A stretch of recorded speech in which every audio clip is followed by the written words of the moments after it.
Hello, my friends on both sides of the border. I'm talking to you today from sunny South Florida, where I am happy to be visiting with my family. My oldest daughter has a swim club spring training session here in sunny Fort Lauderdale, which is quite an interesting place. Part of it is quite nice. And then I realized that I have seen this place before on Broward Boulevard in many episodes of Cops. So quite the dichotomy.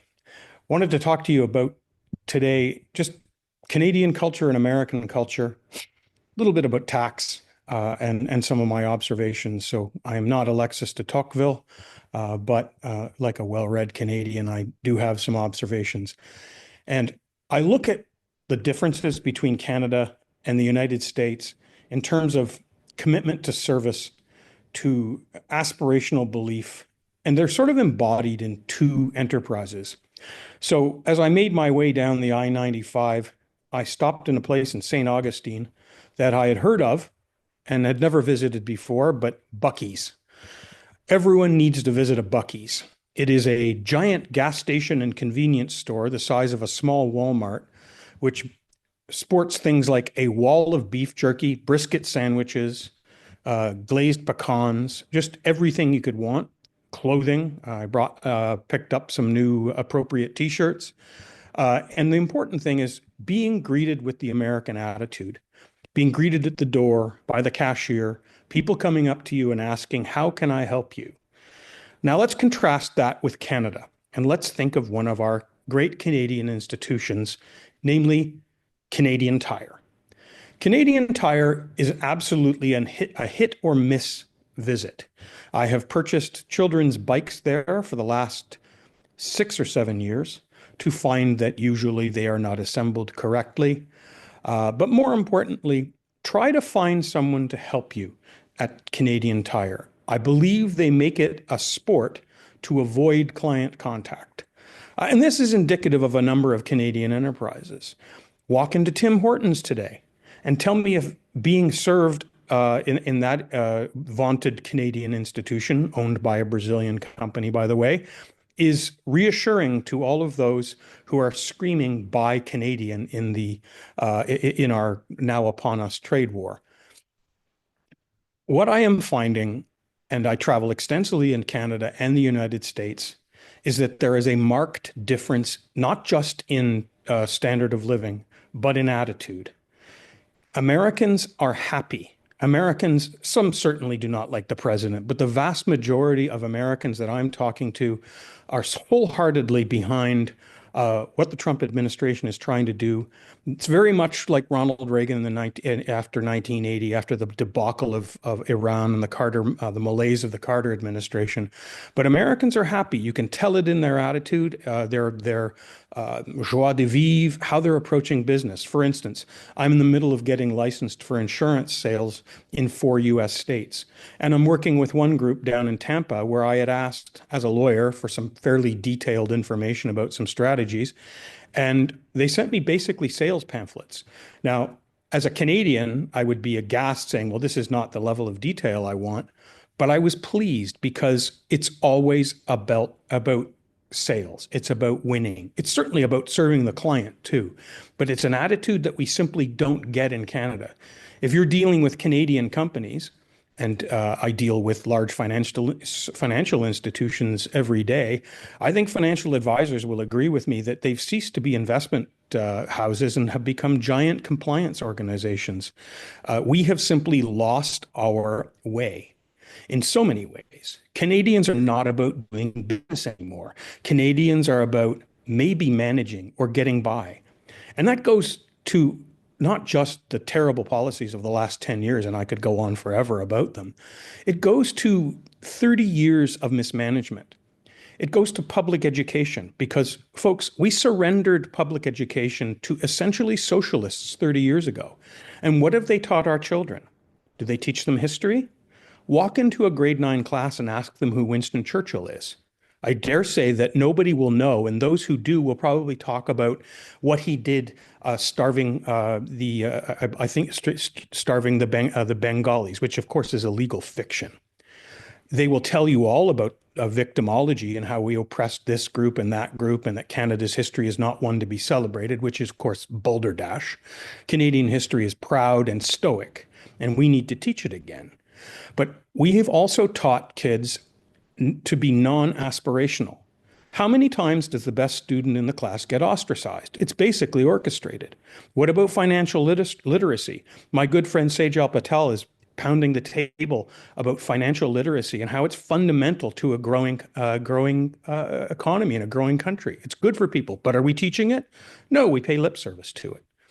So we have dropped the ball in terms of education, and we need to take that back. We also have to have tax policies that are very much pro-growth. And we don't have that in Canada. And despite the choreographed leadership of the Liberal Party, where I think a majority of the eligible voters were disqualified from voting, so this is no means a landslide for Mr. Carney. It was completely choreographed. You're seeing a continuation a chimera, a charade, if you will, where the pre-existing tax policies of the Trudeau government will be continued. And Canadians need to know what those tax policies are because they're driving capital out of the country. I'm sitting here in South Florida where you are allowed to file a tax return as a married couple. The top tax rate, because there is no state tax here, is 37%. And you don't hit that until the Canadian dollar equivalent of $986,000 for the couple. That is a tangible difference. Now, the silly Canadian will say, well, we have health care. I assure you that if you have American health care, you are in a vastly superior situation than you are in Canada. Canadian health care is all about rationing. Now, I talk to doctors all the time and ask heart surgeons what they're doing right now. And this goes to another terrible legacy of the Trudeau years, immigration policy. The immigration policy of the Trudeau government replaced the point system of the Harper government and instituted family reunification as its primary modus. That means that heart surgeons are not treating Canadians, old stock Canadians, as we would say. They'll tell you who they're treating. It's folks who have recently arrived in terrible health. That's why it's taking years or a year to get your valve replaced or your knee replaced or whatever it is. And this is going to continue until we start to have a coherent pro-growth, pro-Canadian immigration policy that integrates with tax and other health policies and education in Canada. We have to go back 10 years, folks. So on LinkedIn, I'm regularly attacked because I am calling out what I think is a charade, this whole buy Canadian thing. So when you're sitting at your table cutting up your tomatoes that were grown in North Battleford, I hope that you have the moment to sit back and say, all right, what is Canada really all about? Where is the aspiration? You have to ask yourself one simple question. Are you better off than you were 10 years ago? And other than folks who work for government or derive their sustenance from government, the answer is a resounding and a thunderous no.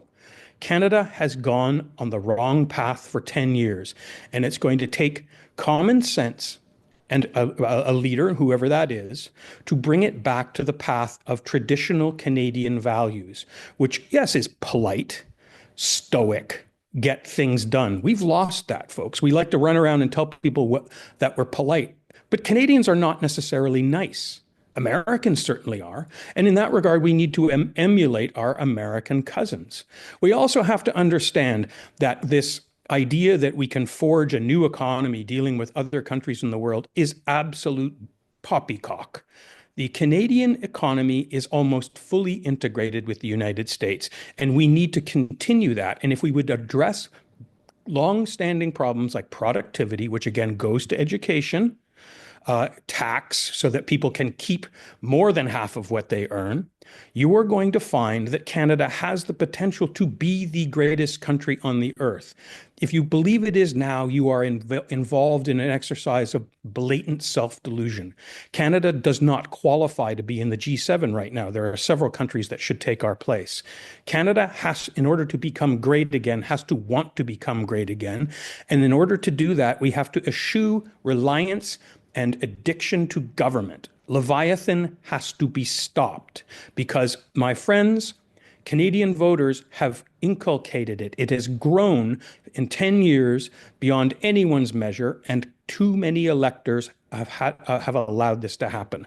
And we all know, where that is. It's the urban centers, but Canadians have to take back their heritage, they have to take back their policy, and they have to stand up and say, we want to be a country of consequence, an adult, serious country, and we need serious policies to do it. With that, I lead you to your thoughts, and adieu.